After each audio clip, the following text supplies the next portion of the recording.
One crime after another is being registered in Surat against Bitcoin mastermind Shailesh Bhatt. Varacha police had registered a case against Shailesh Bhatt and his nephew Nikunj Bhatt on the charges of fraud and interest. Shailesh Bhatt has given money at high interest. Land documents have been taken in exchange for this rupee. Although he gave the rupee and interest to Shailesh Bhatt, he did not return the document. Varacha police have registered a case based on the complaint. Shailesh Bhatt, who is in custody in Lajpur jail for other crimes, has been arrested by Varacha police on a transfer warrant and further investigation is underway.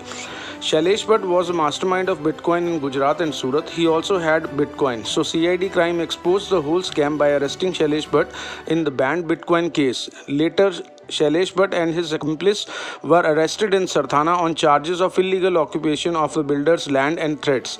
Despite returning the rupee, the land document was not returned and the action was taken on the basis of complaint of fraud and high interest.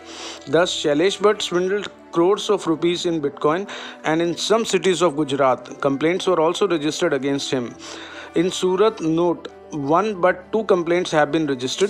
He was arrested in one more crime and further investigation has been started. He may also be arrested in other crimes.